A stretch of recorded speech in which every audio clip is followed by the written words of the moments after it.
chegou lá com a mensagem do Evangelho, com a mensagem da salvação. A igreja em Governador Valadares tem hoje, dentro do perímetro urbano, 160 congregações. A mensagem do Evangelho transforma, a salvação renova, a salvação traz de volta a vida. E quando ele faleceu em 69, ele veio da região do Espírito Santo, abrindo trabalho, parou em Governador Valadares. Toda aquela região era campo de Governador Valadares, com quase 20 mil membros. Imagina a grandiosidade dessa salvação que foi proclamada por essa denominação que o Senhor abençoou. Mas a igreja, no início dos anos 70, a gente começou a perceber crente brincando de ser crente.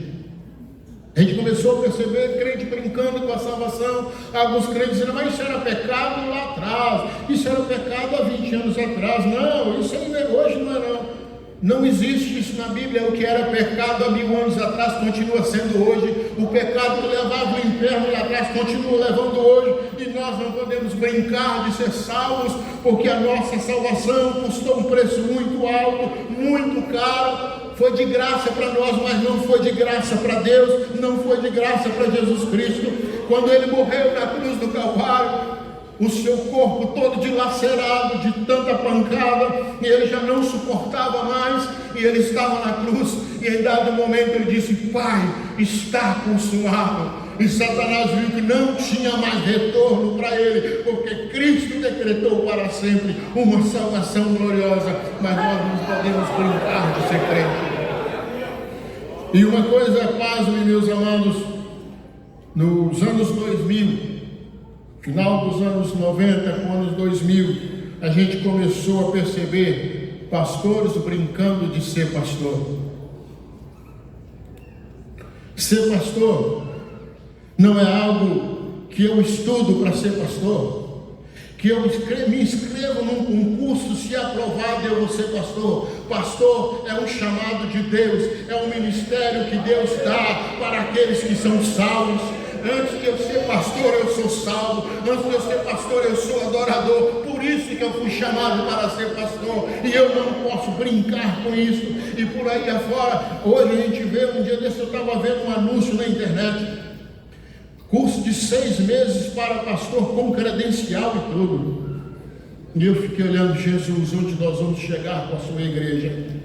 E o sujeito sem salvação, porque sem salvação o homem é um miserável, sem salvação o homem é um mau caráter, sem salvação o homem é um bandido. E ele, sem salvação, ele bota uma credencial de pastor no bolso e sai por aí afora dizendo, eu sou pastor. E a gente teve tragédias e mais tragédias, porque não tem salvação, mas quer se usurpar de um cargo que é exclusivo para salvos.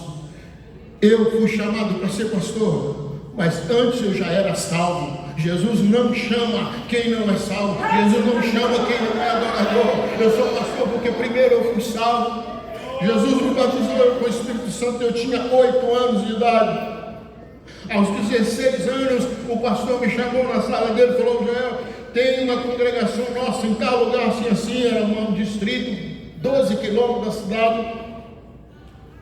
E ele falou, estou precisando de uma pessoa para tomar conta da congregação, até nós arrumarmos um obreiro, e eu pensei em você para tomar conta dessa congregação. Eu disse, pastor, eu vou. Mas Joel, é muito longe, é 12 quilômetros, não tem onde, você vai ter que ir a pé. Eu falei, não tem problema, pastor, eu vou tomar conta da congregação, até o senhor arrumar um pastor. E eu fiquei 4 meses dirigindo essa congregação. A gente era pobre, que não podia tirar nem uma foto com uma bicicleta, não tinha dinheiro para comprar. Eu ia a pé, chovendo, mas eu ia dirigir aquela congregação. 3 vezes por semana eu estava lá a pé, no mar de chuva, e dirigindo aquela congregação, porque o Senhor já havia me chamado para ser pastor.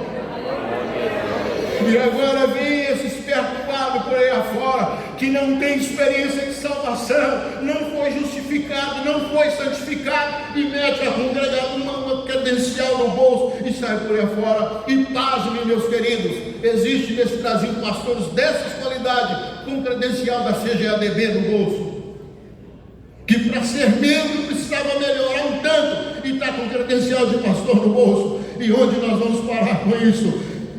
Como escaparemos nós se não atentarmos para essa tão grande salvação? Como escaparemos nós se não atentarmos para isso? Porque Jesus está voltando. E o mundo que vai ficar aí vai sofrer agruras nunca imaginado pela humanidade. Mas a igreja que foi salva na pessoa de Jesus Cristo já estará na glória, porque nós estamos atentos à salvação. Quando nós pensamos no que está escrito em Apocalipse, todos aqueles que não foram achados escritos no livro foram lançados no lago de fogo. Esses dias eu estava lendo essa passagem e falei e pensei comigo, é a frase mais triste da Bíblia: todos que não foram achados escritos serão lançados no lago de fogo.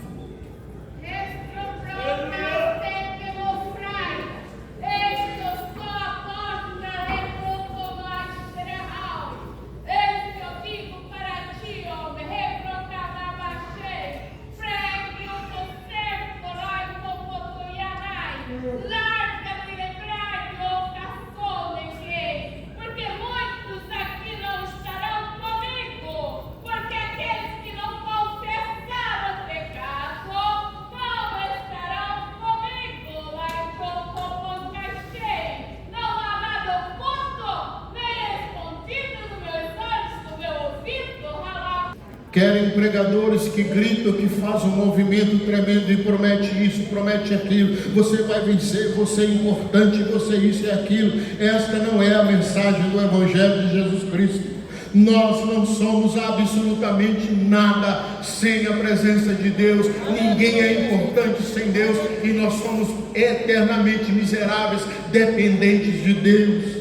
E este evangelho por aí afora que só promete isso, promete aquilo, mas não exige santidade. O pregador por aí afora que prega bênção, você vai receber, você vai ser isso, você vai ser aquilo. E aonde que está a santidade que nós devemos ter para esperar Jesus voltar? Aonde que está o nosso comportamento de salvo, porque Jesus está voltando? Ontem eu disse aqui, Jesus vai buscar um povo zeloso, especial e de boas obras. E não há como nós sermos zelosos, especiais de boas obras, se nós não estivermos atentos à nossa salvação. Quando eu estava estudando na Europa, eu cheguei num hotel onde eu fiquei hospedado, e a dona deste hotel era uma russa, e ela ficou sabendo que eu era um pastor, e ela veio conversar comigo, e aí perguntou o que era ser pastor, como é que era. Aí eu expliquei para ela, falei assim: eu não creio nisso, Deus não existe, e eu não creio nessa baboseira. E ela foi muito arrogante comigo. Aí eu dei o troco na mesma moeda. Eu falei assim: Deus não precisa que a senhora creia nele. Deus não depende da sua crença. Ele continua sendo Deus, independente se você crê ou não. E ela assustou quando eu falei assim. Aí depois, outro dia, ela vinha conversar comigo e começou a ficar mais leve. E eu fui falando de Jesus para ela, mostrando o que era a salvação, o que era ser salvo, o que era ir para o céu. E ela ficava olhando para mim, se atenta, ouvindo. E aí ela falou assim: maestro, eu tenho que conhecer este Deus, porque eu estive aprendendo que Deus não existe. Aí quando terminou os dias que eu fui embora, ela foi despedir de mim e disse: maestro, vai com Deus, Deus te abençoe. 30 dias antes ela havia falado comigo: Deus não existe. Mas eu fui devagarzinho falando com ela, e 30 dias depois ela estava evangelizada, sabendo que Deus existe. E quando nós, aonde nós estivermos, nós devemos estar sempre pregando o evangelho, sempre falando de Jesus. Quando Jesus disse assim, a palavra de Deus: ide por todo mundo e pregai o meu evangelho. A tradução do original do grego não é essa. A tradução é: indo por todo mundo, pregai o meu evangelho. Aonde você for, pregue o evangelho. Aonde você estiver, pregue o evangelho. Seja em qualquer situação, fale de Jesus. Nos 4 anos que eu estudei na Europa, eu sempre aproveitei a oportunidade para falar de Jesus, sempre aproveitei uma brechinha que dava, eu estava mostrando Jesus, porque eu sou salvo na pessoa de Jesus Cristo, e antes dos meus diplomas, antes de receber um diploma de um curso, eu tenho uma mensagem de salvação para levar, eu tenho uma mensagem que restaura para entregar, e a mensagem da igreja é: existe uma salvação na pessoa de Jesus Cristo. Será muito triste para aqueles crentes ficarem aí, será mais triste do que para o ímpio, será mais triste para nós que crescemos na igreja, comungamos na igreja, tomamos ceias, cantamos, tocamos, pregamos, carregamos a credencial da CGD no bolso, mas podemos ficar aí, e vai ser muito triste para nós quando Jesus voltar e nós não subirmos. Por isso o Senhor está falando para a igreja nesta noite: guarda o que tens, para que ninguém tome a tua coroa. Guarda a justificação que o Senhor te deu, guarda a santificação que o Senhor te deu, guarda a expectativa da glória de Deus que está viva na sua mente. Guarda isto, porque isto depende da sua salvação. Eu fico às vezes imaginando, eu estou lendo a Bíblia, às vezes preparando uma mensagem, eu fico imaginando, meu Deus, quantas pessoas que estão brincando com a salvação, Jesus está voltando e ele está assim.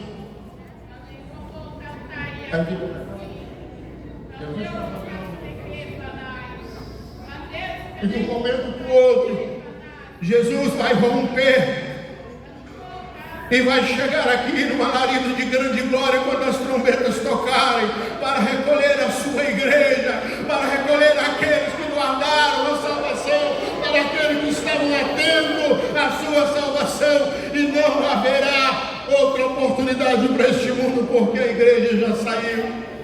Coloquemos de pés, amados. A mensagem do Senhor para a igreja sede em Corumbá, em Cuiabá, nesse final de semana, é esta: guarda o que tens, para que ninguém tome a tua coroa. Glória a Deus, aleluia. Guarda o que tens, para que ninguém tome a sua coroa. Pense bem, o seu nome está escrito lá no céu, o seu nome está escrito lá, mas tem alguém concorrendo para apagá-lo, tem alguém concorrendo para tirar o seu nome de lá. Guarda o que tens, para que ninguém tome a tua coroa. A nossa justificação, a nossa santificação, a nossa expectativa da glória de Deus mantém o nosso nome escrito, mantém o nosso nome vivo, enquanto nós estamos aqui vivendo a justificação, vivendo a santificação e vivendo a expectativa da glória, o nosso nome está sendo mantido escrito lá. Que Deus abençoe esta igreja, para que a hora que as trombetas tocar, nós estaremos aqui atentos para ouvir a trombeta. Quem não está atento à salvação não vai ouvir o tocar da trombeta. A trombeta soará, mas só vai ouvir aqueles que estão atentos à salvação, que vai conseguir ouvir o toque da trombeta, e vai ser já. Está mais perto do que você pode imaginar. Jesus está voltando. Eu quero ver se tem alguém aqui no nosso meio que não conhece esse Jesus, que não aceitou Jesus como seu Salvador. Você já ouviu falar que Jesus morreu numa cruz, mas você não teve a experiência de aceitá-lo na sua vida como Salvador e Senhor. Tem alguém aqui desse lado? Tem alguém que veio pela primeira vez no templo assistir um culto e o Senhor falou com você que você precisa aceitar esta salvação, porque já a humanidade vai enfrentar uma tragédia nunca vista,